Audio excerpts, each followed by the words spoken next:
प्यारा सा अवधि नाच गीत नाच के देने जा रहे हैं खुशबू बयान के साथ में। अगर अच्छा लगे तो प्यार से कमेंट करके जरूर बताइएगा। आइए सुनाते हैं। अरे हमारे दुआरे एक निमिया के पेड़वा हरे बहिनी कुला निमा कौड़ी होय।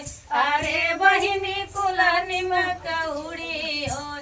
अरे हमारे दुआरे एक निमिया के पेड़वा हरे बहिनी कुला निमा कौड़ी होय। अरे बहिनी कुला निमा कौड़ी होय। अरे पहिला जब गईली ससुरवा पहिला जब गईली ससुरवा अरे बहिनी धैली हली सासू के गोड़। अरे बहिनी धैली हली सासू के गोड़। अरे हमारे नी ससुरानी ऐसन आशीषिनी हमारे नी ससुरानी ऐसन आशीषी। अरे बाहू तोहरे बेटा होय। अरे बाहू तोहरे बेटे हुई होय। अरे बहिनी कुलानी मकौड़ी होय। अरे बहिनी अरे हमारे दुआरे एक निमिया के पेड़वा अरे बहिनी कुलानी मकौड़ी होय।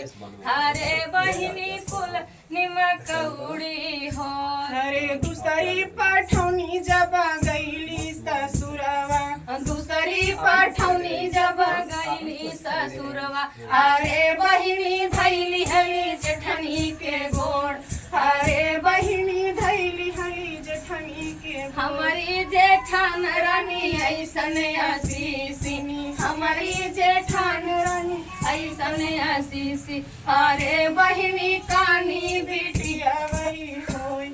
अरे बहिनी कानी बिटिया वही होय। अरे बहिनी कुलानी मकौड़ी होय। अरे बहिनी कुलानी मकौड़ी होय। अरे तीसरी पठौनी जब गईली ससुरवा तीसरी पठौनी जब गईली ससुरवा अरे बहिनी धैली हली ननदी का गोड़। अरे बहिनी धैली हली ननदी के गोड़। अरे हमारी ननद रानी ऐसन आशीषिनी हमारी ननद रानी ऐसन आशीषी। अरे भौजी हमारे भतीजवई होय। अरे भौजी हमारे भतीजवई होय। अरे बहिनी कुलानी मकौड़ी होय। अरे बहिनी कुलानी मकौड़ी होय।